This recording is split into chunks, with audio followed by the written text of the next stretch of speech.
Top 10 of Anything presents My Top 10 Movies. Season 1 of a new miniseries where each guest builds their top 10 movie list and defends every pick. It's the ultimate movie challenge, just 10 films to define your taste, your memories, your life. I'm Pav, and together with our guest, we'll relive classics, uncover hidden gems, and maybe even stir up some debate. Let's get into it. There's a big old helicopter. I don't know if you hear that. Sorry. No, don't worry. It all adds to the ambience, doesn't it? Right? I'm going to shut my window because this sounds like a war happening. It's following you now. Yeah. Wouldn't that be crazy if it sees me and I'm over here? Yeah. Like, what? No way up. No, it's looking for you. It's going, where are you? Where have you gone? Where have you gone? Adorable. I got to put my cat in front of it. Okay. All right. That's fine. I'm leaving all this in, because this is gold. This is absolute gold. Feel free. I'm sure I'll sneeze a few more times. That's fine. Look, hello, everyone, and welcome to the Top 10 of Anything. This is the My Top 10 Movies, and she's back. She's back. I've been waiting for this moment. Me too. Musician, artist, actor. There's so many different things. Ladies and gentlemen, Bethany Dwyer is back with us again. So hello, Bethany. It's so lovely to have you back. Hi, I'm so happy to be here. We have so much fun. Yes, and obviously, if you're watching on YouTube, she's got an amazing director and a director of photography with her today that is just doing all these amazing camera moves. So just it's all part of the experience when it comes to having Bethany as a guest on your podcast. So I appreciate that you put all this production effort into your video today. I didn't even know I did, so you're welcome. Fair play. This is good. So how are you? I'm fantastic. I'm very excited. I just wrote a book. This was it. This is what I wanted to talk to you about. Yes. Break free from fear. Right. Give us the whole lowdown on where this started and why you've wrote that book. Okay. So I'm a stand-up comic. I'm an actor, I'm a director, all those things. I'm a musician. My band is called Haunted Heir, Heir. And we just released a new single there. And in the midst of all, that's what I do for a living. But 10 years ago, I started on this journey because I had somebody that I love in rehab and in a treatment center for addiction. And I went in to visit every week, and they had this thing called family program. And so I would go in, and the first or second week of him being there, he signed me up for a talent show for my stand-up. And I got there and I was like, are you this is what I do for a living. I'm a professional. This isn't like a talent show. What are you doing? And also, I'm here visiting you in rehab, not really, So anyways, they all started chanting. And by the way, there were so many people because this place was huge, and all the families and they had so many houses would come to this one place. And, and I said, there's, kids, they weren't really kids, but they were teenagers there. And I was just I don't really want to, I'm unfiltered. I say bad. And so they chanted, let her swear. Right. And I did my stand-up, and they loved it. Everyone afterwards, all the clients were coming up to me and being like, oh my God, what got you started? How do you have the confidence to do that? All this stuff. And so I thought about it, and I went up to the director, the clinical director, and I said, hey, I can be of service here. I can come in once a week and coach these guys comedy. And long story short, I created a program called Comedy Heals. I was going into these rehab centers. And after I started there, no less than 2-3 months later, I was working in 6 different rehabs with this program. And really? I was creating it as I went. Yeah.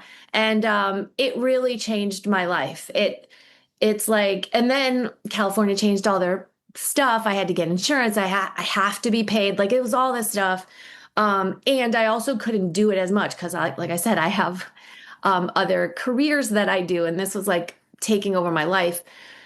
Over COVID, all of my things were closed. I couldn't perform up. We couldn't play any shows or tour or anything. And so I was like, well, I can go back to really do. Now I was already doing it, but I can do it a lot. And I ended up working more than anyone I know during COVID. Like I was all over every place, but we were doing it telehealth.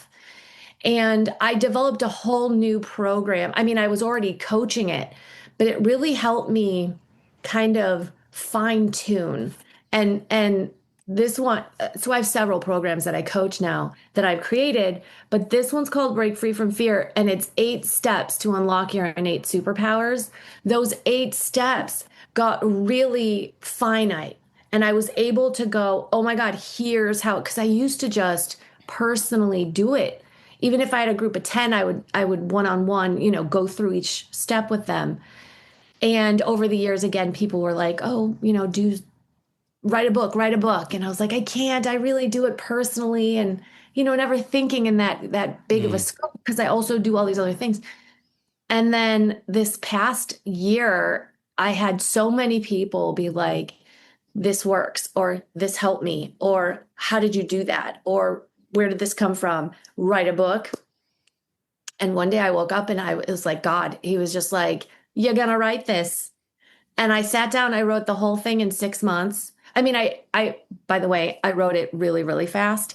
I just had to rewrite it like 7 times. Right. Yeah. But yeah, and then that's how this book came to fruition. I really feel like it's divine design, and I would have never thought of writing it or sat down to write it. In fact, I have other ideas for books. But yeah, and then when it came out, I was like a baby. I was just like, I want everyone to read this. This will help. And it's different than my one-on-one coaching, obviously, because I make it very personal. But this, I don't know, it's a system it's just 8 steps. I guide you through it. It's funny. I know some people are like, self-help shouldn't be funny. I disagree, because if you come see me live, you're going to be like, who is this bitch? If I didn't have all the comedy in it, I don't know who this person is. So it's definitely my voice, has some fun in it. But if you do the work, it will work. So when you were writing it, you say you got your 8 steps, but did you learn anything new when you were writing the book, when you're actually getting it down on paper? Absolutely. I had no idea it was a system. I had no idea that it was these 8 steps. Like I said, everything I do, especially when I'm coaching, I really don't know how it works. Like I sit down with a person and it's like not something. I have a God, I have a higher power, and I can feel him working through me. And there are things that I don't know how I know. And then as I'm doing it, and I think over 10 years, because of my stand-up, I can take things and, I store them in compartments and I go, well, that worked. That didn't work. And now I'm going to move that over here. And if we change the order, wow, this really clicks. And so I think having that is why I've come up with so many systems of just like, here's the steps, like for Comedy Heals. Here's how we're going to get through this and break through those limiting belief systems you have. Oh, here's how to break free from fear. Those are just these limiting belief systems you have. But we're so stuck in them, we don't realize we're in it.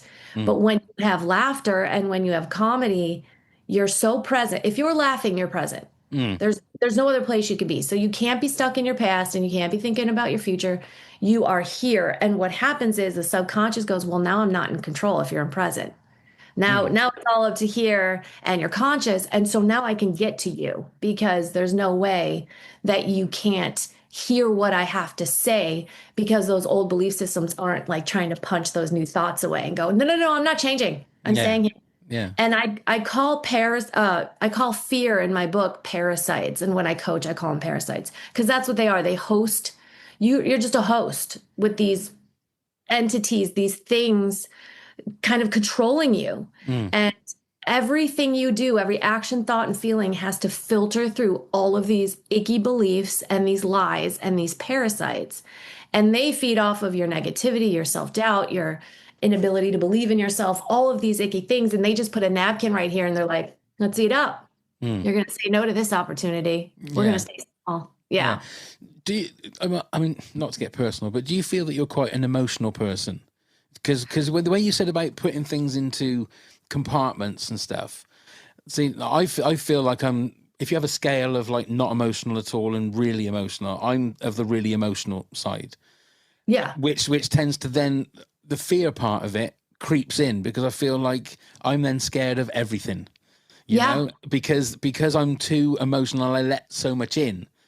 I didn't know whether, as someone I mean, like as a comedian, and as an actor living in Los Angeles, you've got to be prepared to be told no 20 times a day, haven't you? So Yeah. have you learned to have that thick skin, or have you always had that thick skin, and that makes it easier for you to compartmentalize different things? Yeah, no, I did not always have this thick skin.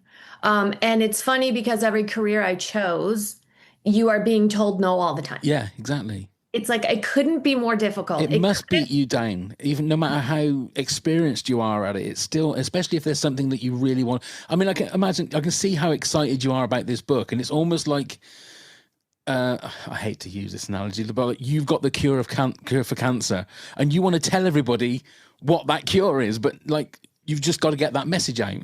yes, yes, Yeah. that's how I feel. And by the way, all disease is just dis-ease. It's an inability to fight the fear and those emotions. It's just emotions are energy in motion. And if we don't know how to relieve ourselves of it or to process them, and I don't want to get confused with therapeutic processing because it's really different. Because what I am is a coach. I never wanted to be a therapist. It's not Hmm. something it didn't work for me. And I'm not What would you say is the difference advocating between against it, by the what's the way. difference between being a coach and a therapist, you would say? So a coach, I get to sit down and go, here's what you're going to do. Right. We're going to be in action more than we're going to sit down and talk about things that have already occurred. Like I am a very, very big believer in that I already know everything that's occurred because you are the culmination of it right here, right now. Mm. So for us to keep I give this analogy. If you jump out of a plane and the plane is the trauma, the tragedy, the event that you're still hanging on to. You jump out of that plane, the time and moment it occurs. What do? You have a parachute on, right? So you fall, you collect all the debris of what you feel, all these things, everything from this trauma. I'm making it very like general. And then when you land, what's the first thing a parachuter does when they land after they get up? I don't know, take their parachute off. Yeah, they go and they take it off because it's over. Mm. They're not going to think about that jump out of a plane and how the plane ride was and all of those things. They take the parachute off and they go, that fucking happened. And now today, what can I learn from it? And I'm talking any tragedy. Like I could bring this whole podcast down and tell you what I've been through, and so could other people. Everyone Yeah, have yeah. their things. We could sit in them and we could keep discussing them and saying how we feel. But every time you do that, the body does not know the difference between 20 years ago, 50 years ago, or 2 months ago. It all, if you bring it up right now, occurs in the body again physiologically. Right. Why would we keep doing that? Now, mind you, when we're right out of a traumatic event, absolutely go to a therapist. Absolutely. And like I said, I am not advocating against it at all. I think there are so many good reasons for therapy and how they help. I think if we're seeing the same therapist for numerous amount of years and we don't feel like our life is changing, something's wrong. It's Right. not working. It's not working. Mm. So we need to do something and change it. And sitting in a chair and talking about it, or perhaps bringing those feelings up again, it's just making the energy go back into motion, but not really relieving any of that pressure. So instead of taking that parachute, which is what you're essentially doing every time you bring it up every week, you are drudging in that parachute, keeping it on, sitting down, and then you and your therapist are going through all of these horrible past things that have now collected more things, Mm. right? Oh, it's gotten bigger. And again, it sounds like I'm saying poo-poo to therapy, and I'm not. I just don't want to get it mixed up. At some point, look, I got robbed. I don't know. At this point, it's like 10 years ago, and they made me go to therapy because there were guns involved. And in the state Right. of California, you have to go to therapy. So every week I was going to therapy talking about this, and I would come home and I would tell my husband, now he was my boyfriend, like, I feel awful. And by the way, I had more than one therapist because I was like, maybe my husband was like, maybe it's the therapist. Like, go Mm. to a different one. No, it was because I kept having to relive it every time I went. And my body was just like, I can't anymore. I can't take this. And I was just in fear. And to answer your question, I was the worst in fear. I was miserable. I was scared of everything. I was scared of myself. I was scared of other people. I was scared of people not liking me. I was scared of failure, success. I was literally scared of everything. And it kept me so small.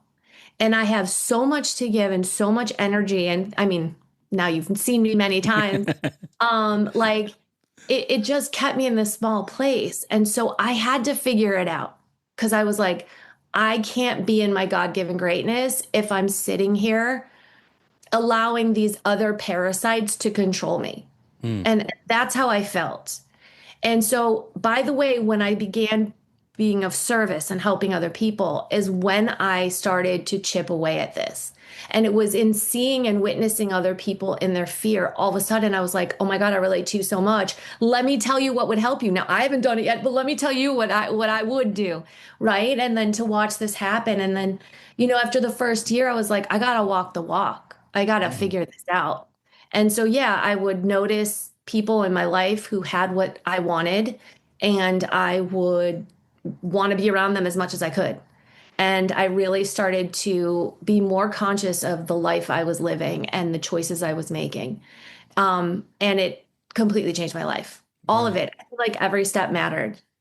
So now that you've written the book, Mhm. is there anything about the book that you would change? Like, have you flicked through it again and gone, I've forgotten this, or maybe I would have changed the way that I've said that, or are you absolutely 100% happy with everything that you've done so far? Oh no, I'm an artist. There's No, no way. it's You never know, finished. no, no, no, especially because this isn't my wheelhouse. Like this is my No. first book. It's not my wheelhouse. So and by the way, I had a publisher helping me at first, and then I let we're no longer working together. He was one of the people who said take out the comedy. And then when I did, I was like, this book isn't me anymore. And it's, Mm. and a lot of some of the process he wanted to change as well. And I was like, that's not going to happen. So, and by the way, I'm so grateful for that relationship because he very much helped me because I had no idea what I was doing. So I know the relationship worked for what it worked for.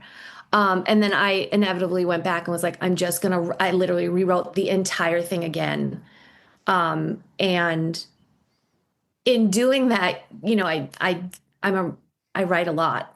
So I write quite quickly. And it's in one aspect, it's great. And in another aspect, you're like, well, this is a book and gonna live forever. Mm. So maybe I should take more time in it. But it's just not who I am. And like the system's there. So yeah, are there things that I would want to change? I'm sure if I sat down and read it again, I would find those things. I'm not really worried about technical because it is in my voice. And anybody who just likes to read and hear somebody talk to you and help you, I don't think anyone's going to care. As far as the steps go, I think, oh, I just thought of it. So I'm glad you asked this question. There you Here's the go. one thing I wish I had added, that after you do this process, these 8 steps, enough, you don't have to always do the 8 steps. All of a Right. sudden, if you're doing this for years, you've got a lot of your fears processed out, or I keep saying process, but it's just the 8 steps out. Then as you go through, more fears kind of drop off. And then when you're confronted with one, because you have the mindset shift, you now go, well, this isn't my fear. I learned this somewhere. And now I just have to figure out where and let them have it back. Right. Right. And you do it quite quickly. So, because you already know all the stuff, which Mm. is, it's not my elbow, it's not my liver. It's a fucking made up lie that I took from somebody else and made it my own. And Mm. now I think it's me. So I maybe wish I'd conveyed that because then perhaps people would be more apt to be like, I'll try it. Yeah. If Yeah. that means that like later on I don't have to do all, and by the way, it's just 8 steps. I'm making it seem like it's crazy and it's not. Yeah. Would it is that kind of book a one and done, or would you do a volume? Because the 8 steps are the 8 steps, aren't they? So I mean, they always say that everybody's got a good book in them, but are you ready to go on to do something else? Would you like to I already started my next one. Oh, there you go. Yeah. And is that more of a self-help one, or are you looking to do something a bit different, or?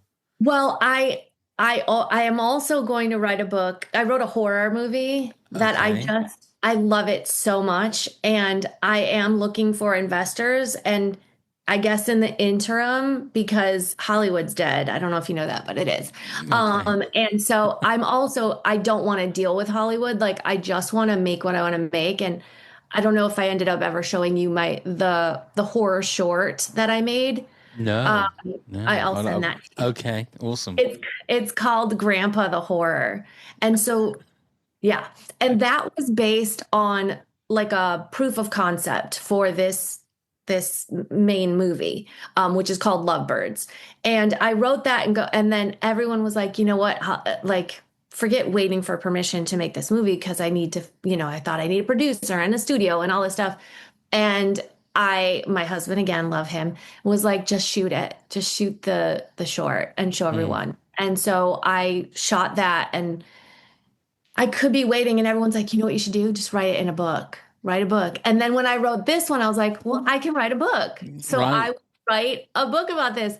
But I have started another self-help book because, like I said, I have so many systems.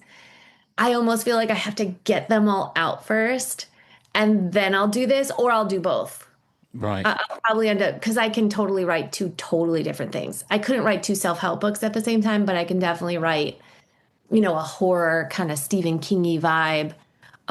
If it was in film form, it would be like an A24 neon film, Right. very deep, not Yeah, like yeah, a yeah. house or anything. Yeah. But yeah, so I have tons of books in me, and you know what's great about it?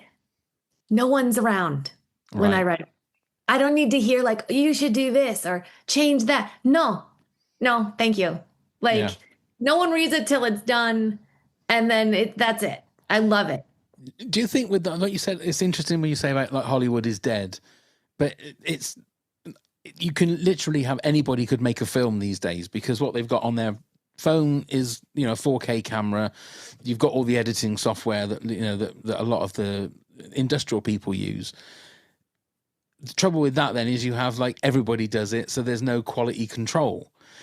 But what you're saying, I love the fact that what you're saying is that it's not stopping you being creative, is it? It's not. There's no one there saying, "Well, you can't do that," because I'm part of a big business that is telling you that you need us to do that. Whereas you're saying, "No, fuck you. I'm going to go and make it anyway because I don't care."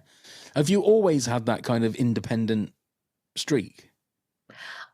You know what? It's interesting because, like I said, I was miserable. I have had every fear you could have. It kept me very small. I thought, no, my first 10 years in this business, like you said, it's a lot of no's. It's all rejection. You get maybe 0.01% of finally someone saying yes.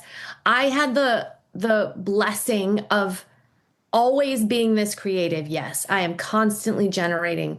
I also have always had zero fear in expressing my creativity, like maybe not out to the world, but Hmm. like at home. I mean, I'm writing music, I'm acting, I'm writing scripts, I'm writing books, like zero problem on that. Stand up, geez Louise, the whole thing. So I get to have my vehicle of how it comes out. What I struggled with was believing there was only one way to do something Mm. and believing it had to be in that system of Hollywood for it to be credible, for it to be anything or matter. And in the beauty of how things are evolving, and I mean, everything's on a loop, by the way, like we can see it all happening. Look, podcasts are back. Do you know what podcasts are? Radio. Mm. Okay. Yeah. So think back to the 20s or whatever. Everyone's on their radio. Well, now everyone's on their podcast. So it's all going to start again, right? CDs are coming back because vinyl's too expensive. Like everything just goes in a circle. So I thought, at least for these next few steps, like from right here, right now, or maybe like the last couple of years, I'm like, I'm not waiting for anybody anymore. Mm. I'm just gonna keep putting out the. Oh, that was the other thing. I would never talk about anything ever, Right. right? So I had all these movies. I have pilots in my computer. I have movies. I have all these ideas. And unless I was in a room where I had to pitch them, nobody knew. And now I'm coming from the stand, like just when I opened up, I was like, I'm trying to make a movie. If you got any investors, you have Yeah. a, Yeah. like, let's go, like I'm a vault. So I'm just looking to create a team to start going. And as soon as I get that, we're off. But we don't need to be part of the system. I will figure it out. Yeah. Like, Yeah. yeah. But I think the things that kept me back were fears. Mm, Always. That's, mm. I mean, it's everybody. That's what it is. And you asked me if I was emotional. I don't know if I answered that. Um, I think that when I was in the trenches of my fears and they had me and I was just a host, yes, I was in my emotions. They controlled my life. It literally kept me from doing things, or if something was good, not good for me, kept me to do, or kept, made me do them. Mm. And I believe the more I began to regulate my emotions, the more my life changed of what it was being projected. I think so often that if we get stuck in our emotions and we think we are these emotions, which feelings aren't facts, they end up making the world look a certain way, and it's just not. Mm. So the more I found out that I control, not found out, no, now that I know I can control my emotions, it's kind of like, not to be whatever, but life is simpler. It's just like, I got this. Even if something horrible comes up, my camera's going nuts. I can I know. see it. And the Don't little worry. like, it's probably because I use my hands so much. Um, or like I said, my entities are here, my beautiful angels or something. Mm. But yeah, no, it harnessing your feelings, like I said, their energy and motion. People always ask me, like, how do you have this much energy? I think it is because I don't express it. I don't need to express it in an emotion. I express it through the actions of what I'm doing. And hopefully you get what I feel through that. Mm. You know, I genuinely, when people ask me how I am, I'm like fucking fantastic because I really am. I Yeah. mean, not all the time, obviously, but I say 363 days a year, I'm good. So I mean, that's a pretty good run rate, isn't it? I mean, that's a pretty good hit rate, to be fair. it And really also is. with everything you've got on your computer, you're like a one woman Netflix, aren't you? You've got just a whole stack of stuff there waiting to be released or It made, I really is. suppose. It needs to be made first and then released. But Yeah, yeah. But once I start, it'll just be like, boop, yeah, just yeah, like the books. Yeah. yeah.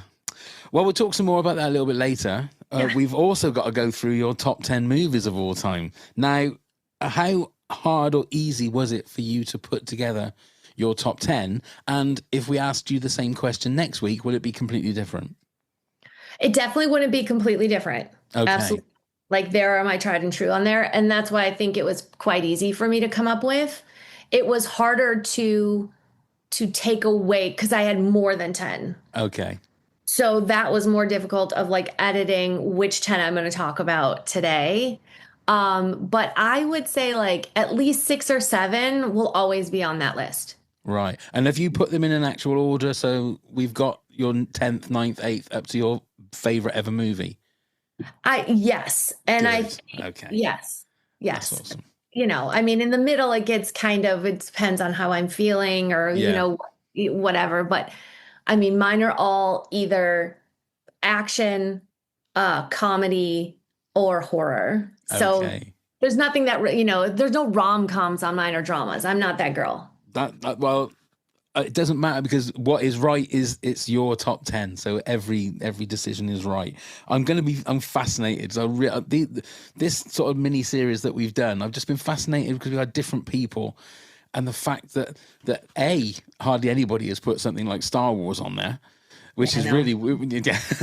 Oh, Bethany, come on! You were almost the perfect woman for me then, and you had to pull that horrible face about when I mentioned Star Wars. Oh dear. Oh, Anyway, I'm sorry. don't worry, it's I mean, fine. I could say why, but I don't want to ruin it for you. No, please don't. Please Yeah. don't. No, that's Yeah. fine. Okay, hit us with your number 10. What's number 10? No, by the way, I have to say a little bit of it, but if you Okay. just read the Bible, that's Star Wars. And they just took all of the stories and they just, you know that, right? Like it's generally the story of Jesus Christ and like anyways. Well, Okay. it's the hero's journey, isn't it? The Matrix It is the is. same. Harry Potter is the Yes, same. Lord of the Rings is the same. correct. It's that same blueprint. And I watched. I said this a couple of weeks ago. I watched Dune, the Villeneuve Dune, a couple of years ago. And as I was watching it, I thought, George Lucas just fucking nicked Dune, and Yeah. it's exactly the same bloody thing. Yeah. So I thought, oh my god, it kind of like, and that was obviously that was way before, that was written way before Star Wars, but you know, but you're right, it is that the Jesus thing, the that whole kind Evil of and good, and yeah. it's but all of those kind of fantasy stories and that same blueprint, like I said. Yeah. But I mean, not that it's not worthy. Also, I'm not going to get into it. Okay. You really want to though, don't you? It's hard, yeah, because Come it's on, fun. then. No. Come on. No. I would never ruin. Look at your life. Your whole decor in your world would change. It wouldn't. And It wouldn't, I because never everybody has their opinion.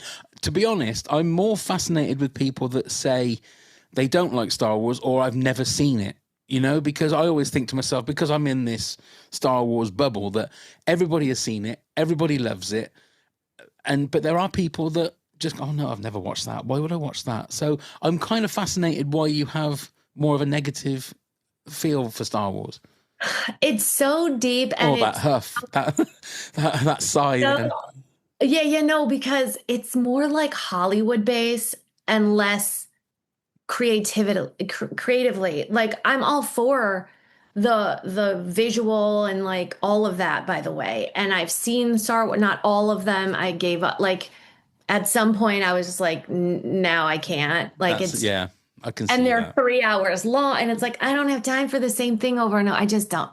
And it's more about me and who I decide to support monetarily. Like, I like to give my money where I want to support what they believe and what they stand for. Mm-hmm. And I'm not talking politics either. I'm talking about the Hollywood system, and this is for entertainment purposes only. Just because we're talking about some of the biggest ones about this movie. And I'm just not there now. So, okay. So that's what I said. It's a little too deep, but it's, I just prefer not to support something like that. And also, I don't enjoy it anymore at all. And I don't know if I ever did that. But like, my husband loves Harry Potter. I had to like watch Harry Potter, and I got through that like no problem, because it's, whatever, it's whimsical, and I liked how it got dark. Yes. Because the first one was like a kid. That's why I didn't watch it. Yeah. And Star Wars has had their couple where you can tell it was very based on for kids. Yeah. To be fair, they're all for kids. It's just that they are. I didn't want to say it, Carl, but no, they are. They're kids' films, and I think what you find is that what's happened, and it's a cyclical thing, is that the people like my age, when the prequel trilogy came out, we all went, well, that's just for kids. That is shit. What the fuck's going on? And then those people that were kids when Phantom Menace came out are now adults when the new trilogy came out and going, oh, this is crap. This isn't my Star Wars. So it's a generational thing. And I've only learnt that very recently, after talking to somebody on the podcast, that it is generational. I have mine that I love, and no one can take that away from me. Nope. There's certain bits of it that I don't like, but there's a lot of it that I love, and it's in my DNA. Whereas somebody who is 20 years, 30 years younger than me loves the prequels, and that's their Star Wars. So all that kind of stuff, I totally get what you mean, especially since Disney bought Lucasfilm.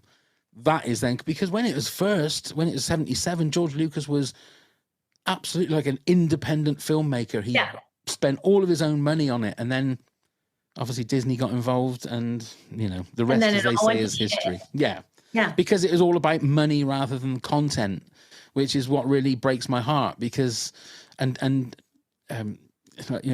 tick listing or listing off ticks, and ticking off boxes on certain things, and then that's when you start getting into the politics of it all. And I don't want that. I just love Star Wars because it's fun. Yeah. For a second, I thought you had Tourette's. Yeah. You're just like, ticket. I was like, oh shit, he's on a Star Wars glitch. I was like, this is exciting, real time. Yeah, but I totally understand what you mean. I really do. Yeah, and Disney So didn't just yeah, and I can safely say now that there will be no Star Wars in this top 10, so that's good. So oh good. Wait, Bethany, your top 10? no, in my top 10, obviously it's all 10 Oh, you Star don't do a Wars. top 10 on this No, one. no, no, no. I've Got done it. mine in a previous episode, Got it. where it was an actual episode. So this one is all about you, Bethany. It's all Okay. about you and your I, entities.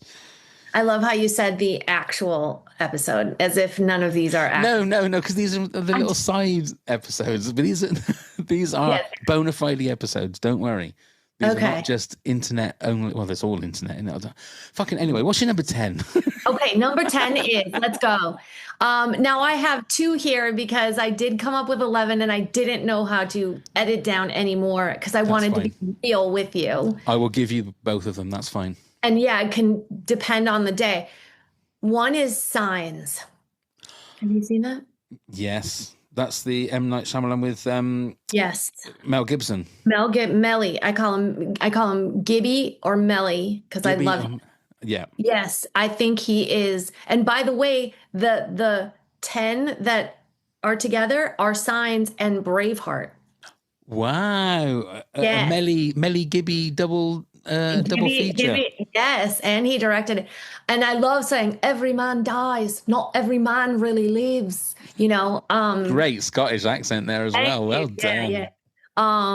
I just love yelling that. Sometimes I just yell it because I think it's very true. And I don't know, it's very exciting movie to know, like, and I mean, speaking about fears, like you see these people battle their fears, and even if they come up, they plow right through them. I Mm. mean, talk about the scariest things that you've seen, and then you're on these front lines and you're staring at him, and he's just like, yeah, and then they're all just like, okay, I guess we're just gonna die, and I'm like war. It's just insane, but they don't allow the fear to control them. They're just like, this is what I believe, and I'm gonna just, regardless of what I think the parasite makes me think, I'm going to just move right through this and take an action. I love it. And then with Signs, um, I love the story and I love the emotional side of discovering something new,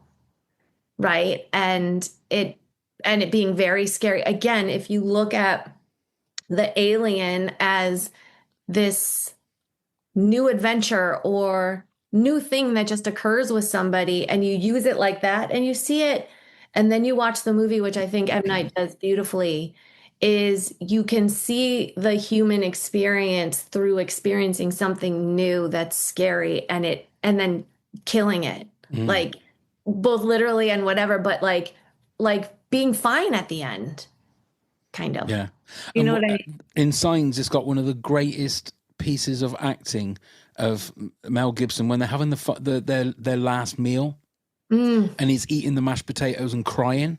yeah. I mean, I know that Mel Gibson, again, he's got a lot of baggage and stuff, but as an actor and a director, I think he's brilliant. I think he's someone that he had that kind of, because he was like a pretty boy and he was like a good looking guy, but like in Lethal Weapon, what an actor where he's trying to kill himself and he cannot do it, and just what an actor. And that scene, I mean, I'm not an actor, but imagine how hard it must be to eat and cry at the same time.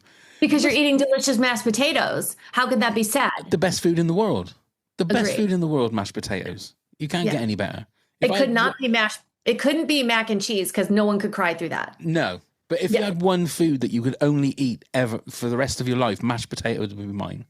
Oh, would it? Oh my God, you can't beat mashed potatoes. It's just the I do. best. I do love mashed potatoes, but I love other things. I love chocolate. So So you would, if you had one food that you had to eat for the rest of your life, it would be chocolate. What kind of chocolate though? oh God, I don't know. Well, I do dark chocolate. It's not that sweet with Oh, like right. Okay. nuts and a cherry in it. Oh, like Oh.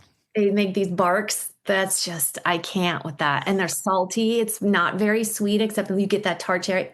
That's brilliant to me. But I wouldn't be able to eat that, the only thing. I feel like sweetness wouldn't be good. It would be a meat. It would be like a, it'd be like a, like a, like what's that? The good steak. Why am I blank? Filet mignon. It would be All that. right. Okay. Probably. I could eat that all day long. Yeah. See that Yeah. and mash. Have that as your meal every Well, day. That'd be now we great, got wouldn't it? two things though. You can only pick one. I know. Yeah. Yeah. And I can't see my life living off of potatoes. No, because there's a lot of I would be carbs, isn't it? starving. Yeah. That I'd be would be great. starving. You just But keep, it's that's like spice. You just keep eating it and you're like, I'm still yeah. hungry. Yeah. Yeah, that's okay. Signs and Braveheart is your number 10. That's a great choice to start off with. Okay, you're number 9. Number 9, I have Team America. Okay. You can't no, I mean you can't get wrong with that. Oh my Can God, you? the judgment was thick. That was No. thick ass judgment, Carl. No, not at all. I love Okay. all that kind of, because that's the kind of stuff that you either love or you don't get. Yeah. You know, and my wife's somebody that would just doesn't get it when she sees puppets and they're I was going to say shagging. That's a very Yeah. English thing. You know, they're having sex and she'll look there and she'll go, "What are they doing?" And I'm pissing You myself don't know? laughing. Yeah, I'm Right. pissing myself laughing because it's, you know, it's just. I think it's where the word Woody should come from. Yes, exactly. You know what I mean? A puppet has a Woody. Like, oh man, that movie. So I skew male when it comes to most everything. I was tomboy growing up, my comedy, everything. I talk about Satan's dick and shit. Like it's just, I have a different wavelength as a woman and I love it. Yeah. But when I saw, I just think it was genius. I saw it once, I bought it, and I was like, well, this is going to be, I thought of it like a teaching lesson. I was like, nothing is greater than this. And the reason why is I felt like they didn't have anyone coming into their writer's room going, you got to do this. You're going to have to add this. You can't do that. Yeah. And it gives me, look at, I just got chills. There you go. Because as an artist, it's so exciting. It's like, that's what I mean by Hollywood's dead. Like, we don't care what the suits want anymore. We don't care the agenda. I should say I don't care about the agenda. I don't care about dumbing it down. I don't care about making a point because we have to make a point. I'm back to like, I want to make it funny because comedy is comedy and playing parts, and it's fun to make art. And I believe this was like the last frontier when that was just, they had 100% freedom, and it shows. And to me, it's hilarious. But yeah, I get that women don't like it. Yeah, but you can also, it helps that they've got a show like South Park behind them that is obviously generating millions and millions of dollars a year, that the companies behind them can go, yeah, you go off and do what you want because we want to make sure that you stay with us and keep making us millions. But it must be lovely to have that kind of freedom. I mean, that was freedom back then when the studio system was still in its heyday. Heyday is a very 50s Hollywood kind of thing, isn't it? It's not, but there's nothing. I mean, you make it sound like I was going, oh my God, Team America. Now, I just saw your face change, and I was like, oh, but then maybe it's kind of like a poker face. Like, no, it's a great movie, and those those guys I don't think can do any wrong, because there's a line, and then they go 50 foot past that line.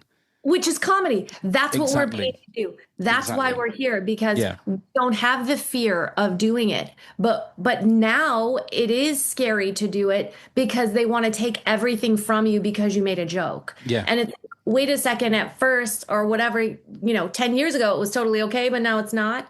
So it's so weird how these rules change. And like, if we lose comedy, we lose freedom of speech, and we lose joy. Like, why do we want to do that? What's interesting to me, and I love what you said, is that how when we were talking about the freedom and no one touched them because they already had this successful show called South Park. And it's like, why don't these people realize that's why they have a successful show called South Park? Because they also were able to do whatever they want. That's why Always Sunny is so funny, because at the beginning, they made that show before anyone came in and go, don't do that. Stop doing that. Right. And you have these genius things. And then people are still like, oh, well, we're not going to do that, though. Yeah. Or, I mean, I cannot tell you how many rooms I've been in where I'll give you one and even say where I was.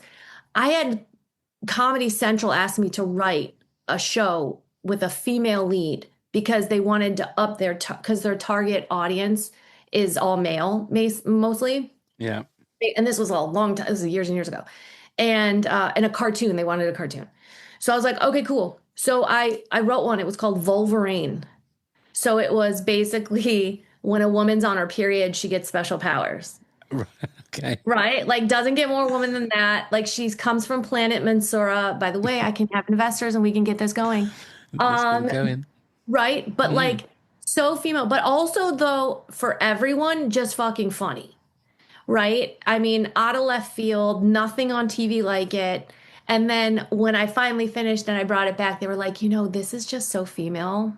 I don't see it landing. Yeah, and that's just like a very broad example of things that happen where they ask for things and then like people shift or change, but they're just making the machine go.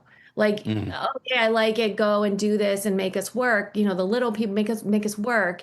And then they're too scared to say yes. Because if South Park goes south and you're the new one, the person who says yes is in trouble, not the Yeah. people.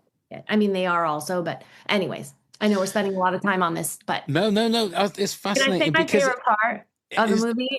Can I say sorry. my favorite part? Can I You've say gone my then. favorite? Yeah. My favorite part, there's two. I mean, there's many, but the one that just threw me over the edge is when Gary starts throwing up and he nonstop throws up. I mean, I watch that scene so much. I even watch it later just randomly when I need to laugh. That and the AIDS song. AIDS, AIDS, AIDS, AIDS, AIDS. Yeah. The one thing I still haven't done yet is watch their musical. I've forgotten what it's called. The musical. In the movie? No. The Matt Stone and Trey Parker's. Oh, I haven't seen that. What's it called? My brain is completely. The Book of music- Mormon. The Book of Mormon. Oh, that's theirs? That's theirs. Yeah. Oh, I didn't know that. Yeah. And that is again supposed to be really, really, near the knuckle, close to it, making people go, "Oh my God, I can't believe they just said that and just sung that." I'm writing it down, so I. Yeah. Okay. There you go. I like it. Another great choice. Okay, so what's your number 8? Number 8, Step Brothers. Well, I mean, if you're gonna have Team America, you gotta have something like Step Brothers. Step Brothers is one of those things where if I have a down day and I put Step Brothers on, it's very nostalgic for me and it just makes me feel better because there's like love in it too, but it's just absurd. And then yet they're adults, so I feel like it's very relatable because I don't try to shame myself because I am a kid at heart. And like to me, there's no need to be any like show up any different. I'm just going to be me and it shows up that way. And I just love how unabashedly these two are just themselves and their children. I don't know. I think I don't know. It just makes me laugh. I love John C. Reilly. He just does so many different things, but is great at all of them. And Step Brothers is one of those movies where I love watching the outtakes of those and then you watch the outtakes and you think, how the hell did they even get the movie finished? Yeah. Because it must be, I mean, you must have been on sets. So, because that's another thing. Sometimes outtakes and bloopers, sometimes they look forced. They look like they're doing it so that they can make a gag reel up. Yeah. Have you, when you do it, is it as funny as that? Or have you got all the people behind the camera going, what the fuck? I want to go home. And, No, I think it depends what kind of shoot you have. For instance, like there are shows that you do or movies that you do that it's like every word. I mean, by the way, it's The Office. So like if you mess up one word, you got to go back. So in those types of shows, it is the script. And so you've read the script, you've run it, you've exhausted it. Now, sometimes people come out and say the line very funny. But it is usually on the buttons. So there's things called buttons where sometimes on some shows, people will just let you go. Or if they already know and are comfortable with your improv skills, they'll just be like, yeah, do whatever. Some writers are okay with that. Or like there's movies called mumblecore and things like that where you can improv within the scope of what needs to happen in the scene. in those instances when it's organic, you don't know what's coming out of someone's mouth.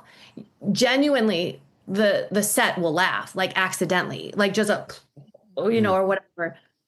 Most crew, when you're doing a comedy though, are pretty good at either keeping it in or whatever. And then when you yell cut, everyone starts laughing. So you Right. start to be able, again, which is great for regulation, you can start to learn how to regulate. But every once in a while, when you mess up a word or how somebody reacts to it, or somebody will just say something stupid, I feel like the ones where people just say something out of left field, those are the ones that you probably feel are forced because they are. They probably just told them to say something weird to see if they get a reaction. Right. Because on set, at least what I've done, you don't have the time, the money, or like the clout unless maybe you're Steve Carell doing it or something, Yeah. like you're the lead person. Otherwise, though, yeah, I agree with you with the forcedness. Yeah. Mm. Okay. So Step Brothers is your number 8. So what have you got for number 7 then, Bethany? Number 7 is Wizard of Oz. Cool. Classic. Yeah. Nice. And this is much deeper than it sounds because when I was a kid, I was just like, okay, I like it. It's good. And I only liked it when it turned into color. Right. I like as a kid, I was like, stop. I don't just tell me when it starts. Like I didn't think the movie started until it got color. And but I loved the story and it made me feel happy, which I liked. And I loved the creativity in it because I didn't Mm. think anything out, at least that I had seen up to that time when I saw it, give me that inspiration. So I remember that. And then when I saw it later, like in my 20s, I remember thinking, oh my God, the story here is really deep. Like this, I finally did pay attention to the beginning and I watched it more than once. And I just felt like, oh my God, the story of this person who's literally being beaten down. Again, what we were saying about like that inner child and not being Mm. able to express yourself any way that you like. And watching Dorothy just kind of be told, well, you're going to take over this farm. This is going to be your life. And that's it. That's what you do. And seeing this teenager kind of have all of this creativity and emotion and imagination and meet this guy who's just like, oh, there's more and there's magic and there's these things. And then watching her have this magical world and then come home and become different and go, no, now I'm grateful for what I have, but I also am not going to lose who I am. I Mm. loved it. It was like really brilliant. But then I read the book and then I rewatched the movie and I was like, oh shit. This is even, look at, I just got chills. This is even bigger than I thought. And as a quick overview, and I suggest everybody go watch this movie, is you begin to learn about the United States when you watch this. And I know that sounds crazy, or maybe you already know about it. Oh, But tell me. so, like, Dorothy represents us, just a person who is law abiding and pays their taxes and does all these things, right? That's Dorothy. And the scarecrow, if you know what a straw man is, a straw man represented in this story is the all caps version of you, all capital letters. So I don't know if you know this, but if you look at your driver's license, any bill you get, a credit card, anything you sign for, your name is always in all caps because it's called the straw man of you. It's just the corpse, the corporation of you. It's not your real person. In fact, your real person is the capital B, small ETHANY. It's Mm. not all of the caps. So they made you a business as soon as you were born, and they registered you and filed you away as a number, and now they collect money off of you. The yellow brick road is the Federal Reserve. It's basically us losing its fiat money, right? So now they've paved roads with the gold. We don't get it. We got to follow it. We got to try and find it, but we'll never get it, right? And then the Tin Man is TIN, so it's tax identification number. Yeah, that's what it stands for, Oh, right? okay. No heart.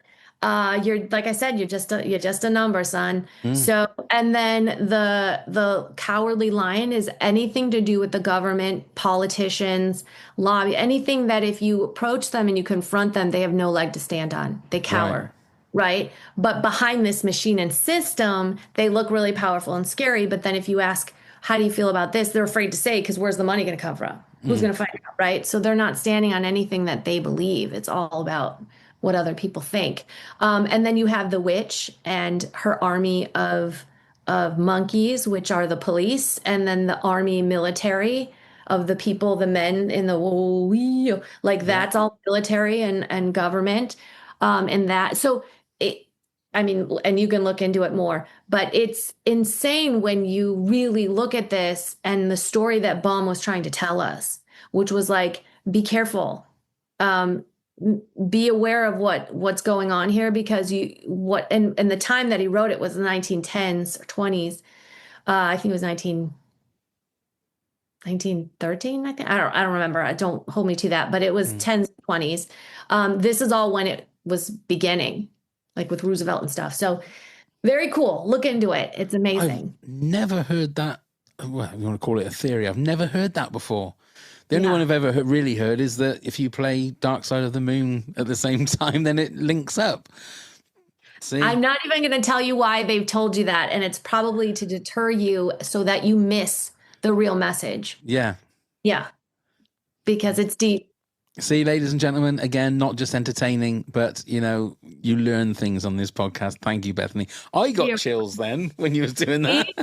Because it's, when I first learned it, it pissed me off Yeah, because yeah, I yeah. was like, this is all, guys, this is all a machine. This is all, we're the slaves. Mm, And I mean, I don't know what kind of taxes you guys pay, but the amount of taxes we pay at this point is comical. And in our Constitution, it says that your labor cannot be taxed because it's time. Yet that's all we're taxed on all the time. yeah. And then we get taxed when we buy something else. And then we have to, oh God, it's just so much. We end up with like 3%. Lordy, lordy. I want out of the system. Yes, you do. We all want out of the system. I'm not even going to ask you what you thought of Wicked.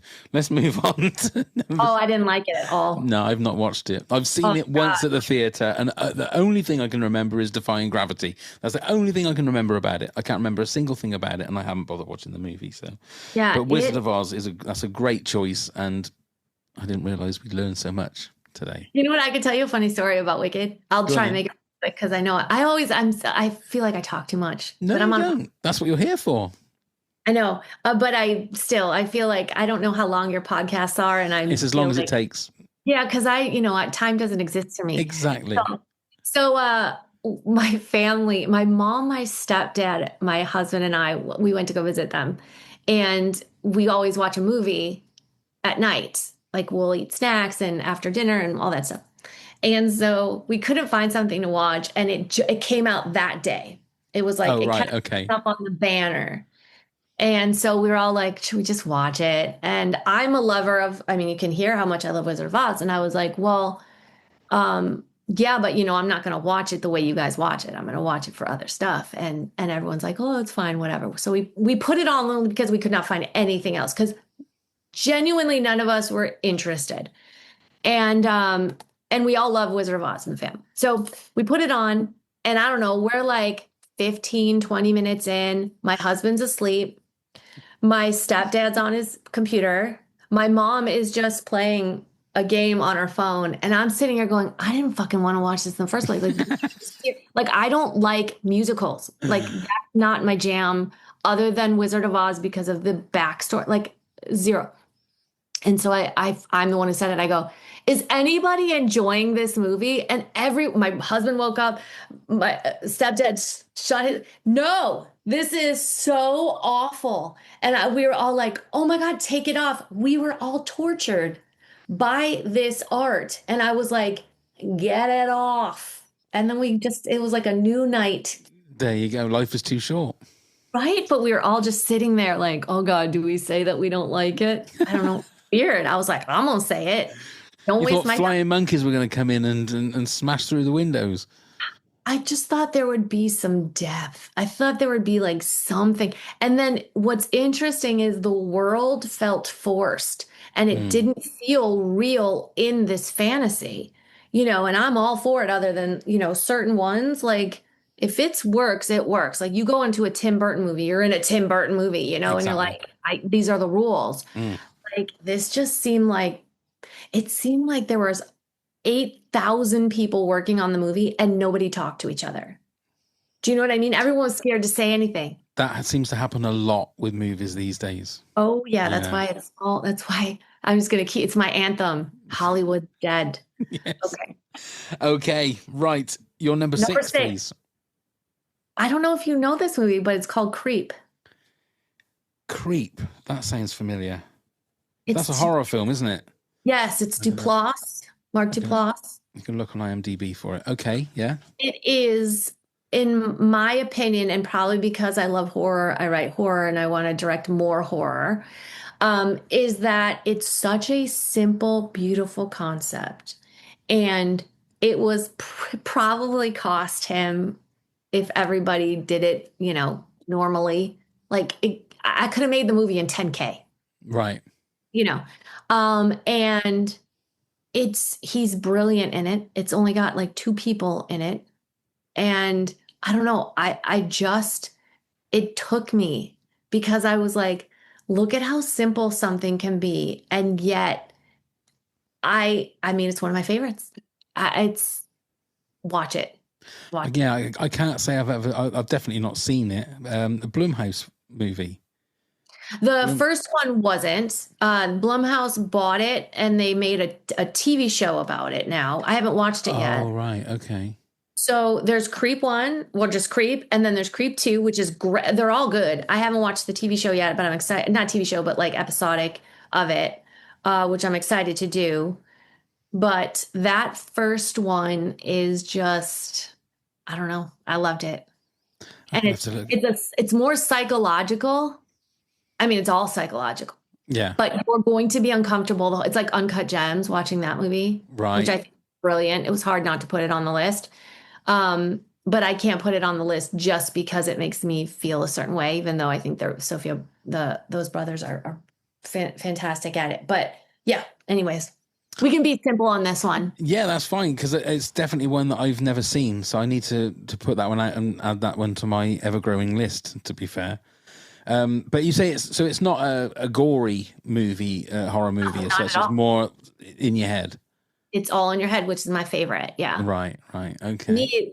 Gore isn't scary to me. No, I find, and jump scares I don't find scary either Yeah. because you know they're going to come. That. Right. Yeah, I hate that kind of thing. If anyone opens a refrigerator like this, Yeah. close it, something's there. Or look in a mirror. A bathroom mirror and they just Yeah. close it and something's there and they just go zoom. You think, oh, Yeah. I saw that coming. Yeah. And it's all noise. Yeah. It's the noise that makes you jump, not It's not earned. That's the thing. It's a scare that's not earned. Whereas you got something, even in Jaws, when the guy's head pops out from the bottom of the boat, you don't realize that's going to happen, and that's where the scare comes from because you don't know it's going to happen.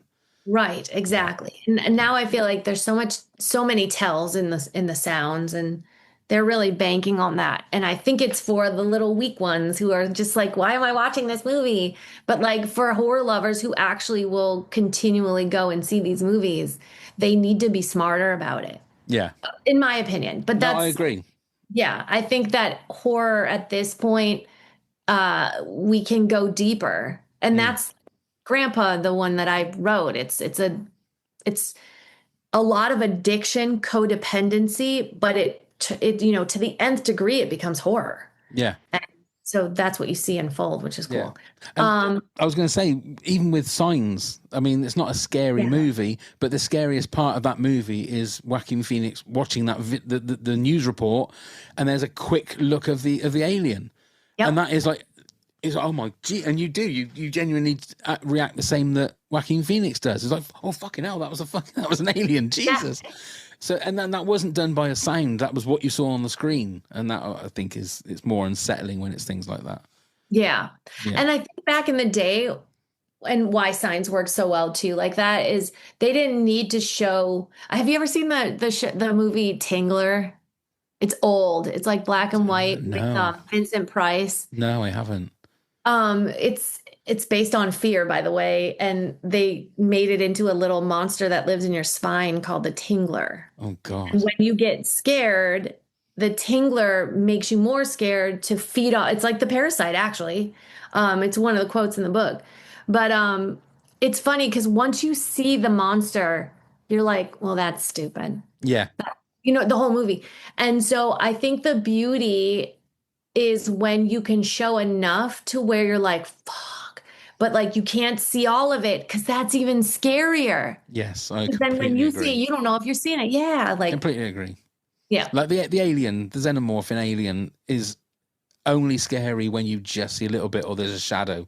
As soon as you yeah. see it, you think, well, that's a guy in a suit, and it takes the whole horror and the uneasiness away. Well, also when you see it, you just think of all the ways you could kill it. Yes. You know what I mean? Yeah. So once I see the whole thing, I'm like, okay, here's what I would do. And so I just start thinking of all the stuff and I'm not scared anymore because I'm like, No. I can do something about this. But when it keeps being in the shadows, right? Or you just see the eye or you don't know what you're dealing with or if it has a special power, whatever, then yeah, your imagination just makes you crazy. Yeah. Absolutely. Okay, then you're number 5 then, please, Bethany. Number 5, Wolf of Wall Street. Oh, yeah, I love that movie. I do too. And you know, it's never been on my top 10. This is one that I added. Um, and I thought I had to because I've seen it so many times. Right. So I was like, why do I struggle with saying this is one of my favorite movies? Mm. And I just love the messages through it. And if you really listen to it instead of just like stare at Leo or you know, whatever, because it's every part about it. The cinematography is amazing. The writing's amazing. The acting is brilliant. Like I mean, when he is in that car and he gets home and he's high and he just thinks he got home, he's like, it's so, but he's talking on the phone. And by the way, I like that shit's hard to do. And I don't know. I just thought it was brilliant. It makes you laugh and it was sad and it was, you know. I remember we Yeah. went to the cinema to see that, and it's like 3.5 hours long, and it never felt like 3.5 hours when we watched it. Yeah. It just whizzed by, and it was one of those movies where you think, well, okay, you know, a lot of this has got to be artistic Hollywood license. But then when you read some of the stuff that Jordan Belfort says, a lot of it was exactly how it was, and you think that's fucking mental. That's Yeah. crazy that they did Yeah. things like that. But it's such a great movie about excess, and the cast is just amazing, absolutely amazing.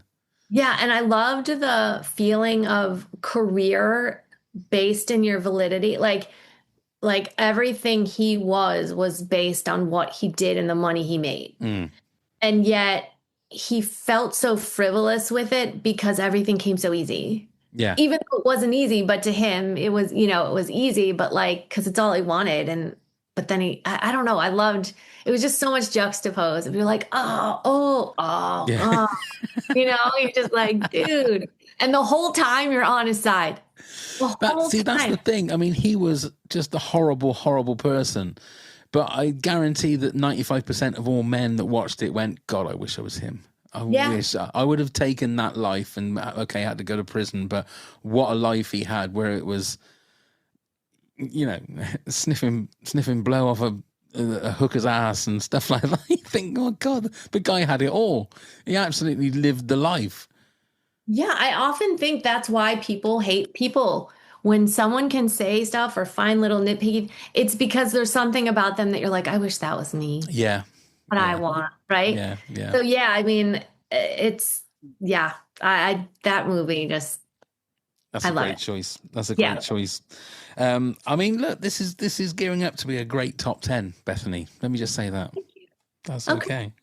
I hope that at the end of like or like every certain amount of episodes that you decide which one out of there had the best top 10. I'm just saying because maybe Well, to be fair, I've got one more episode next week, and then I might actually do that. I might actually do that and say who my favorite top 10 was.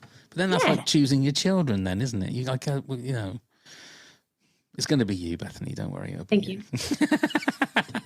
all I needed to hear, girl. And that's, I gotta say, that's another thing that's the thing that's a bit unsettling is you calling me Carl, because Why? it's normally Pav is what it is when I'm doing. Oh, No, it's okay. It's just normally it's my mum or my wife that calls me Carl, and I know that I've done something wrong.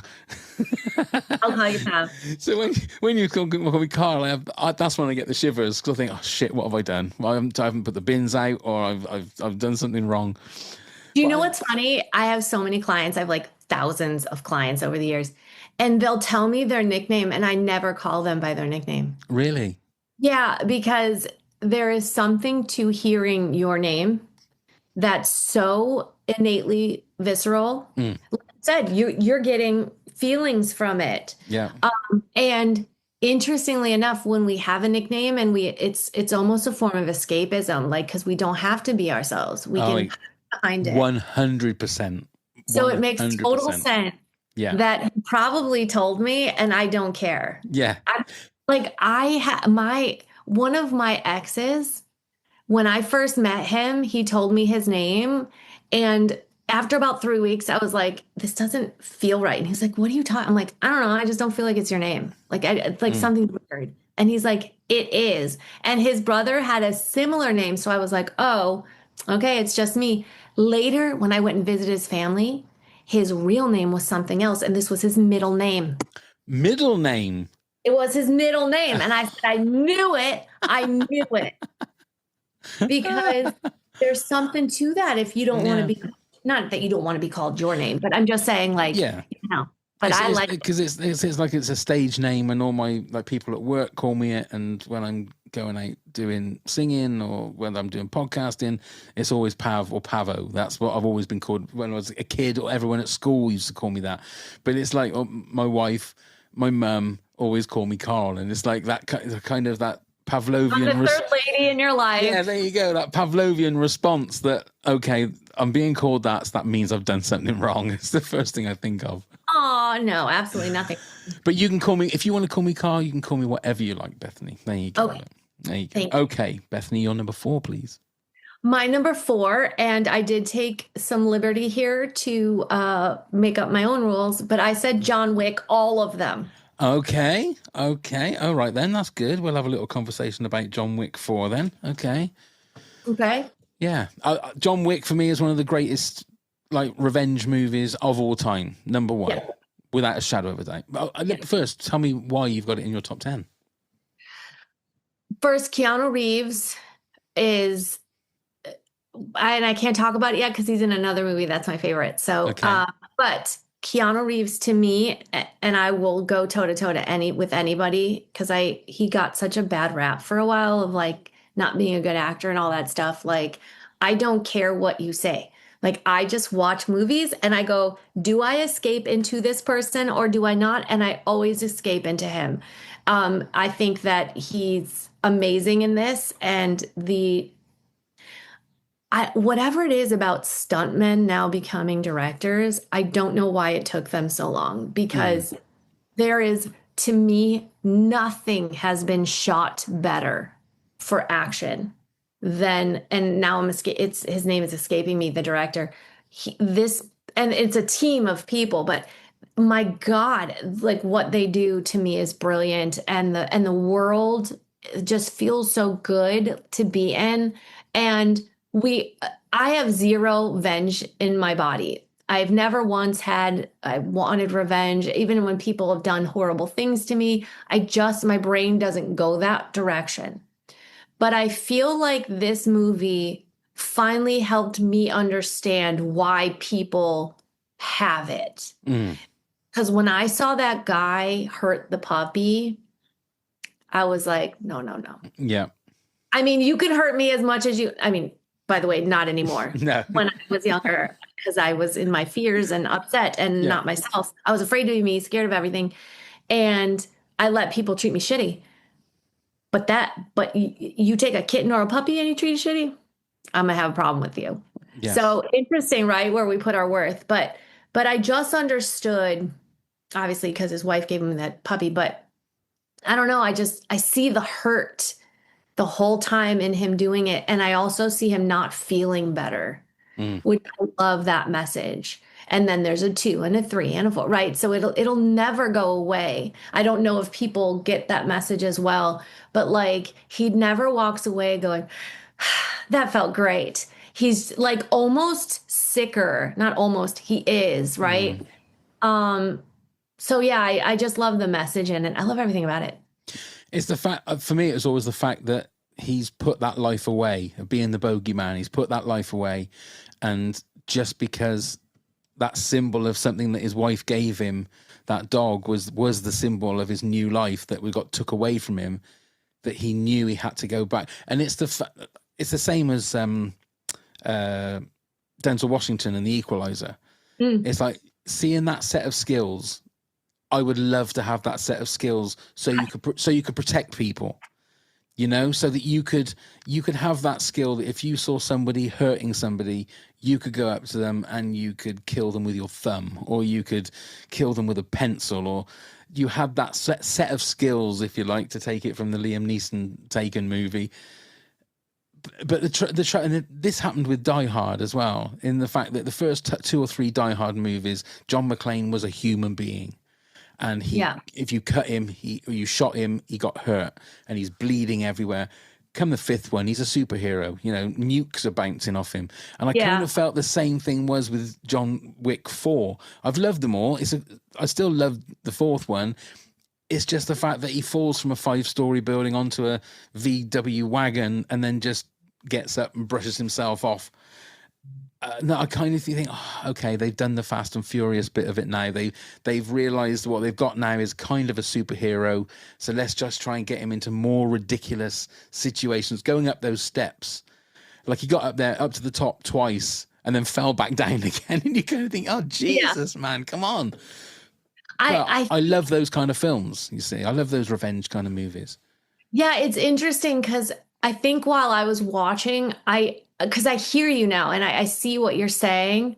And for me, when I was watching, and this is what I meant by like having a mindset of revenge, is where you lose your human self. You're not thinking like a human being, like, because a normal human being wouldn't think that what was occurring is okay, exactly, just because of a puppy that your wife gave. You know what I mean? Yeah. So to me, but if you had that same set of skills that John Wick has, though, like if you're just you and me, I mean, I don't know, in your private life, you might have those certain set of skills. I don't know. But if you had those set of skills and that happened to you, wouldn't you use them for revenge? No. Do you not think? I think at least where I am in my life now, again, I've never been a vengeful person. Right. Ever. I've never thought like I've been cheated on. I've had people steal from me. I've had like people not pay me back money. Like I'm more the type who's just like, you needed it more than I did, or I learned a lesson and I won't allow that to happen anymore. Like I'm all about that. It's less about me trying to change that person. I know it's impossible. It's just going to make me more upset. Like that control part. Now I do have time in my life where I wanted to control everything, but it was never to equalize the revenge I felt on me and want to put it onto somebody else ever. I think I would internalize everything and make it about how I'm bad, how I did something wrong, and how can I fix me. So never really looked outside of myself as them being the problem. I was always like, I did something wrong. So I think that's why I didn't really have the vengefulness. But what I was going to say about where it goes for 4, because I can see what you're saying, like it seemed a bit superhuman and like they were trying to make a comic book superhero, is that I think it's because it's starting to take over to where he's so hard, like no heart left. There's nothing. Yeah. I mean, not always, I looked at it as symbolism. I looked at it as though, not like, unless he fixes it here, this is just going to keep going. And this could be a fight of the gods at some point where it just gets immense and otherworldly if they wanted to. Because this can't be fixed except here, I think. Yeah. So it didn't bother me also because I love the franchise so much, but I mean, Mm. it just went with it and was like, yeah, because they're trying to up it, you know? Yeah, yeah, and that's like I say with Fast and Furious, like everyone has to be a little bit bigger than the other one. I will say I love Keanu Reeves as well, but have you seen Knock Knock? I haven't seen that yet. Yeah, Oh, wait, is that what, that's hold the on, is that what the cabin? Eli Roth movie with Keanu Reeves.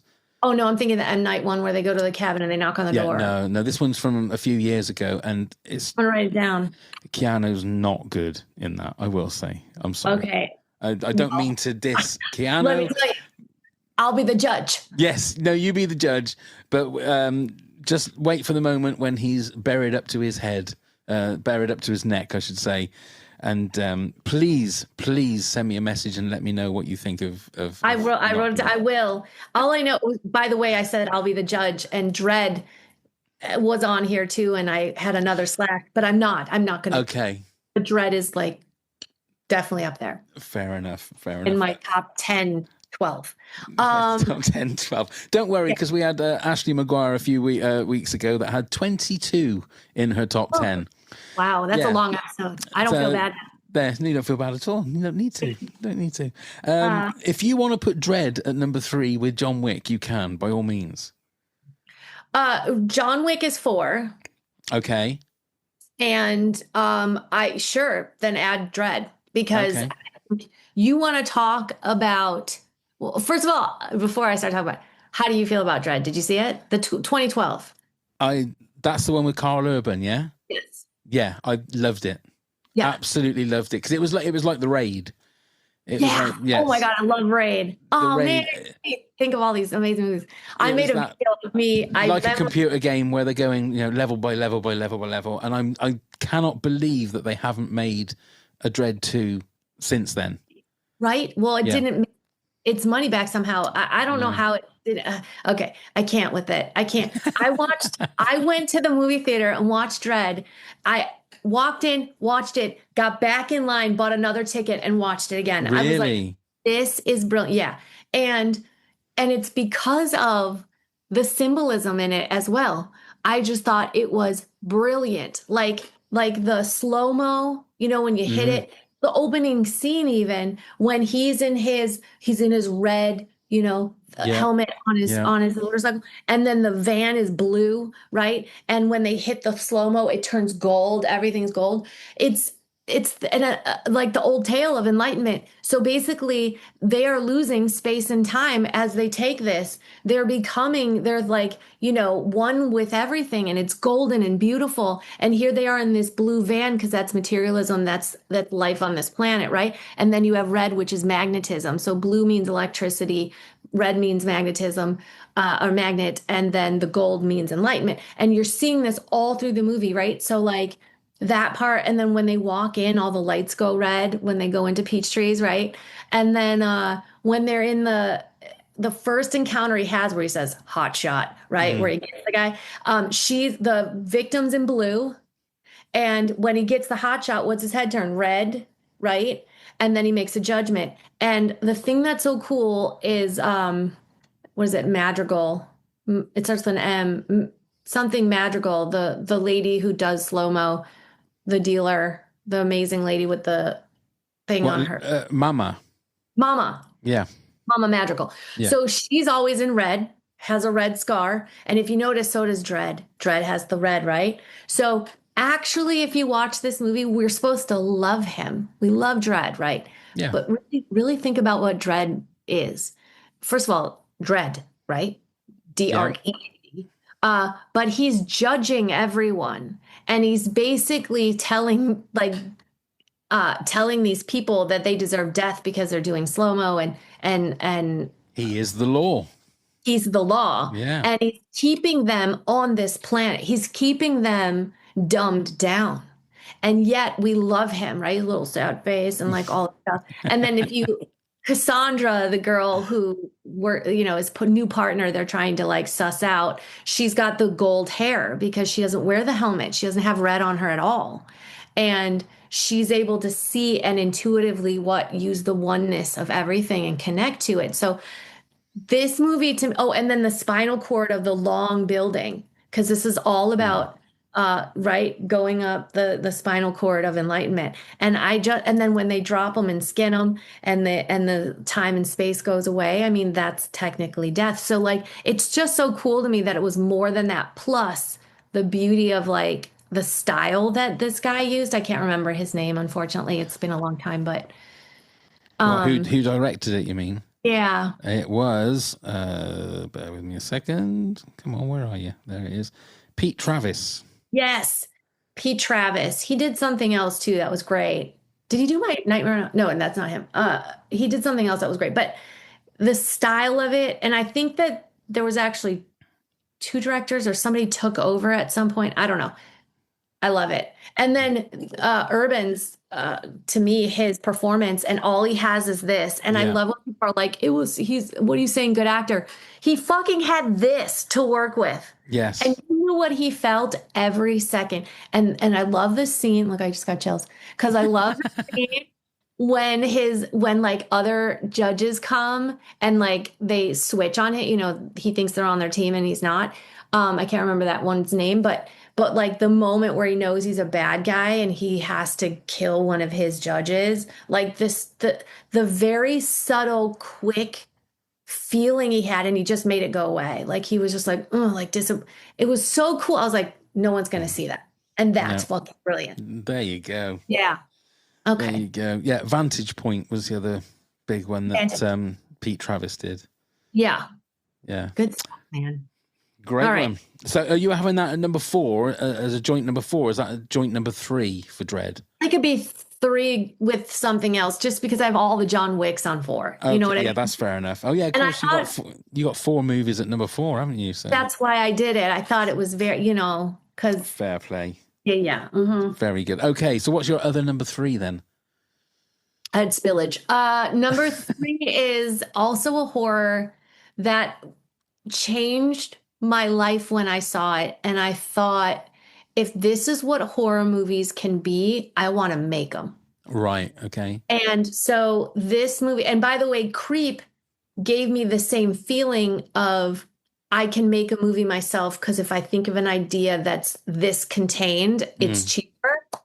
That's what Creep gave me. But this is called The Strangers with Liv Tyler and actually the guy from Always Sunny.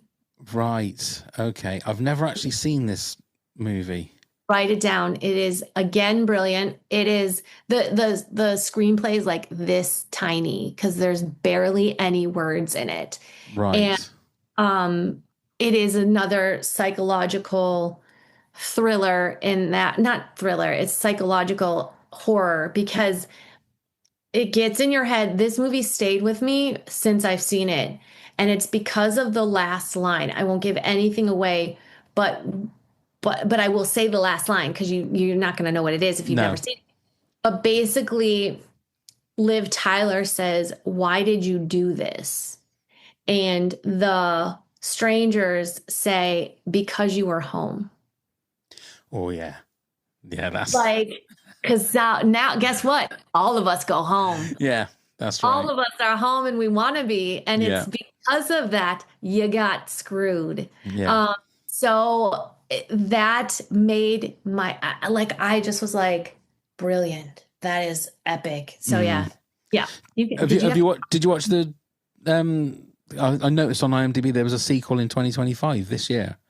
Yeah, it was good. It wasn't like the first one at all, but I watched it. I liked it. It was good because the strangers are very cool. Right. Like, I mean, I guess I'm not giving it away, but they wear these things on their head. And they never say a word ever. Right. Yeah, that's unsettling. Just that, isn't it? Yeah. And they just liked, you know what it reminds me of? My cat when it gets like an right? Because it doesn't kill it right away. It fucks with it. And it just wants the fear to grow. And then whenever you don't know, it just goes, my cat Cookie's just like, okay, I'll eat you now. You know what I mean? It's incredible. And you're just like, oh my God. And I'm watching you do this to this poor creature. And yet it's life. It's nature. It's the way it works. The way it is. Mm-hmm. Okay. So at the moment then, so you've got 2, 3, 4, 5, 6, 7, 8, 9, 10, 11, 12. You got 13 in your top 10. So that's not bad. It's not. I really wanted to try and just do 10 too, Well, but I mean, again, John Wick as a whole franchise is fair okay, enough. You can count that as one, that's fine. So yeah. good. But you've done good so far. You've done Okay, good. good. So you're number So my, two. my number two is The Crow. What, the OG Crow, The OG Crow. Brandon Lee? Oh God, yeah, not this garbage that came out. No, no. Right. I mean, that is. Christ, I honestly can't. I probably haven't even thought about that movie for 30 years. Oh man, that movie, the soundtrack alone Mm, is so good. It's and the way this life that, like I was talking about, just getting in like a movie making why am I losing the word? But like a world that you step in and you're like, I believe all of it. yeah. I believe it. I'm in it. It felt very Gotham-like, but it wasn't Gotham. And then to have a spin on a comic character that felt very grounded. I loved it. I just thought it was, and it's such a beautiful love story, which is not my thing. No. But I also was such a lover of Brandon Lee. And then maybe because of the tragedy, because Brandon Lee died making this movie. But there's just the characters, everything about it. I just love the story. And I think knowing that Brandon didn't finish the movie and they still were able to make a movie, and then the movie was that good, Mm. I just thought divine intervention, like something, this has to be out. And that movie also has gotten me through so much. I mean, I probably watch it at least once a year. And like I said, the soundtrack is just amazing. And then, yeah. And yeah, because of the tragedy, it has that kind of edge when you watch it, doesn't it? It's sad. The whole time you're watching it, I feel like even if you don't know that happened, there's such a sadness to the like Mm. probably the film even like because it knew what was happening or whatnot. So yeah, it has a feeling that I don't think any other film, in my opinion, has just intrinsically in its cells. Yeah. It's sad as well because I think he would have gone on to be like a really big star because he's kind of had everything, didn't he? And like you say, the look of him with the crow on his shoulder, like walking away from the camera, is such an iconic just vision. It's my screensaver. It's Oh, is been, it? yeah, all the time. I change it up, but like it's always a crow. I mean, that picture when he's just sitting in his thing like this in the makeup. I'm like, oh, man, it's like I feel the movie. I could Yeah. feel it. It's just, oh, and then there's this is just a side note. But if you can watch the like behind the scenes or whatever, the interviews and stuff, Mm. do you need to yawn? You should just yawn. You need oxygen if It's you're not yawning. I bit my lip just a minute ago. Oh no. And I'm trying to sort of suck on it and like not it's just obviously I was not doing it in a way that I couldn't be noticed, so that's why I moved my But it's my microphone up a little job. bit. You I have to know. understand that it's my job to notice because I work, not that you're my client, but like all I'm doing is studying your movements and your face. Yeah, When I'm so- editing the video for YouTube, I will just look back and try and isolate the moment when I actually bit my lip, and I'll see if I can find it. yeah, I want to see it because I probably was looking elsewhere. That'll be the clip, the promo clip for the episode. Please do. What was I talking about? Crow. The crow, yeah. Yeah. Oh, what's incredible, if you watch this interview of him, he looks at the camera and he goes something like, I know I'm not going to live very long. And I can't remember it now, but he literally says, like, I could die tomorrow or something like that. And he does. That's So, crazy. look, I got the chills. Yeah. So, Chill number 4. no, yeah. And just knowing, like, his dad and how Brandon, Bruce Lee is, and what a beautiful person. Yeah. And I don't know. It's just, I can't imagine him having his dad be that cool. Because when you listen to him talk and stuff, like he's dialed in. Like Yeah. he's another level, just, mentally and spiritually, that I can't imagine if he had 20, 30 more, 50 years on this planet, like he would help us so much. So Yeah. sad. Very. Okay, then. Right then.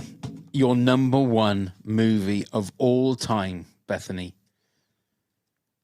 The Matrix. Okay. Oh, you did mention it was going to be another Keanu, didn't you? Yeah. I mean... Now, if you thought I dissected The Wizard of Oz... Right, now when you say The Matrix, though, are you saying just the first one, or are you saying the whole four movies? No, just the first. Yeah. Okay, hit us with your theory. What was that? Hit us with your theory for The Matrix. Oh, well, it's too much. I only have 10% left on my battery. But and you started with 100, didn't you? No, I definitely. But I can give you tastes of it, and it's best to go on the journey yourself. But again, speaking of what a wonderful 360 we're doing as a comic to call this back. But the Jesus Christ story is so beautifully portrayed in this movie, and also the movie of the idea of how life and this system clash, and how people, we hear it all the time. I say it all the time too, but like, this is a simulation and we get to practice and we get to come back if you want, or not come back or whatever. But when you watch this movie again and you see all the symbols and you listen to what they're saying, every single word matters. And now when you watch it, you're going to flip out. Every time they talk to me, oh God, oh Jesus, oh, before they talk to Neo, the opening scene when the rabbit girl and the guy come to the door and Neo answers, he goes, Jesus, right? And he's like, oh, it's constant. I've never noticed that before. That's what I'm saying. And then when he hands him what he needs, the code, he goes, hallelujah, thank you. You're my savior, he says. So we instantly know now, okay, here we are. And then when he opens his book with the code in it, it's the Nephilim. I don't know if you know what that is, but in the Bible, Nephilim are the giants, the giant angels who came down and had sex with women. And it was part of why. And then those giants started hurting human beings, like God's creatures. And like, that's why he had the flood and all of these things. So like you're getting a glimpse into it right there. And then everything that obviously Morpheus teaches him, right? And it's like the God, the Son, the Holy Spirit, the Father, the Son, and the Holy Spirit. And then as soon as Neo understands that he is the one, he just needs to know it, and he is. It's such an epic story for all of us. In fact, I quote The Matrix several times in here because I do believe it's the human Bible. Like, if you watch it, I'm sorry, not the human Bible, the life Bible. Right. It's just this really simple, even though when you watch it first and the more you watch, you're going to see like, oh my God, it's so deep. And like, how am I supposed to know all this stuff? Like another scene, it's the very opening scene of when Smith comes and Trinity's up in the building, and you see this line down the alley street, and the Matrix people are on one side and the cops are on the other, and the cops walk up to him right to the line. And Smith says, they're already dead. They're not right. And you hear that and you're like, what? They're already dead. Yeah, because they're not here. They're not woke up. They're in the Matrix, and Trinity's not. So they're fucking dead, right? Because she knows her power and her abilities, even though they're all both tangible people present in matter and space. I mean, it's just incredible. They're on the I can't say it, but the Nebuchadnezzar. Nebuchadnezzar, yeah. So that's also a biblical reference of the ship and all of that.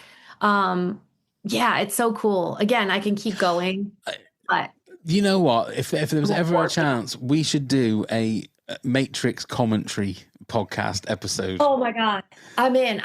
My husband's like, write a book about the Matrix, and I was like, okay. Do that, and then do the Wizard of Oz. Find these hidden meanings in these movies. Well, not necessarily hidden meanings, but it's what I've watched that. I don't know how many times I've watched The Matrix. I honestly, maybe 20, 30 times. I've never noticed the Jesus bit and the oh God and that. But like you say, I'll watch it the next time, and that's probably all I'm going to notice. Yeah, it's great. And then you'll see like when he plugs, like the whole idea of them plugging into this system, right? Plugging into who they really are. It's the opposite. We're so trained, we're so programmed and indoctrinated as a not even just as a people right now. Yeah. That Species. that it keeps us from seeing what they're putting right in front of our face. And they really are giving us the Bible of life. And if we take the message that you get from Matrix, all of us can walk around being Neo. Yeah. All of us. Yeah. Yeah. And it also shows that they don't just throw that shit together, do they? They Exactly. think about every single moment and stuff like that. So everything that's placed in that movie is specific. I mean, look at on the walls, look everywhere, and you'll start seeing these symbols. And that's why too, I think when they do trilogies or they keep adding sequels like The Matrix, they F it up on purpose because they've given you so much. And then I feel like as soon as you catch on or could see it, you're like, well, no, because in the next one they do this. No, they're fucking with you. Yeah. Like they don't want you to know this. Yeah. Right? Like the camera just hates it. The camera, it's the system. They're like, don't listen to this bitch. Yeah. Oh God. Okay. That's amazing. I mean, I think everybody has learned. So, I mean, we've been on an epic odyssey, I feel, today. I mean, I've literally given blood for today's podcast because I can feel it in my I don't mouth. think it's by happenstance. I think it was meant to be. I think it was meant to be. Yeah. I think it's all part of the Matrix. Opened with Braveheart. You had to show some blood. Exactly. Yeah. Exactly. So, Bethany, how can people get hold of your book? And how can they get hold of all of the other stuff that you're doing? Yes. So my book is available on Amazon. That's it right now. We're working on, small bookstores and things like that. I would love to get it out to you guys somehow. But Amazon right now is the way to go. And you can just type in the title or my name, Bethany Dwyer. And then my name also is how you get me on social media. So TikTok, it's Bethany Dwyer. Instagram, it's Bethany Dwyer. Facebook, it's Bethany. Or see, now I'm saying it's. Only TikTok it's Bethany Dwyer. Okay. All the other ones, Bethany Dwyer. I will put them all in the show notes, so all people need to do is just click the links. Now, Yes. I'm assuming, is it available in the UK? Because if I put the link for Amazon in, I'm assuming I'll be able to put it in there for the UK. Do you know what I love? That this is happening. Will you let me know when I'll send you the link. Tell me if you can get it. And if not, I'll make sure you can, because I'm pretty sure it hits all of them, but I don't think I've had anyone buy it overseas yet. So I will double check, and I'll put the link in the show notes. And if you want to send me the US link, because we've got a lot of US listeners, I'll put it in there as well. And everybody from all over the world can buy your book. Yeah, and I also one-on-one as well if you're struggling with fear or getting your life together. The last thing I want to say too is my band at Haunted Heir, HAUNTED, and the last is HEIR. So it's Haunted Heir like royalty. And we'll put that link in the show notes as well for you, Bethany. For all of us, all this in the show notes, all the Gubbins is there. So please come and just do all that shit that's there for me as well. For the all podcast. of it for both of us. All of it for both of us. My podcast, A Couple of Nuts Talking. I forgot about that. Sorry. Of course, you got that as well. And of course, if you want to hear our new series where Bethany and Pav or Stroke Carl do commentaries on your favorite movies, then we'll do that as well. Who knows? That could be a lot of fun.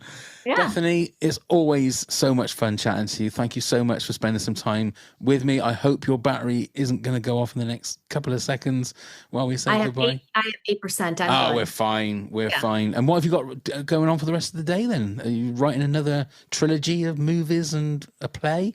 I am going to be working, but this book thing is its own beast, and I have so much to figure out, and I'm trying to do promo and marketing and all of that. It's just not my forte. Like I want to just start making something new.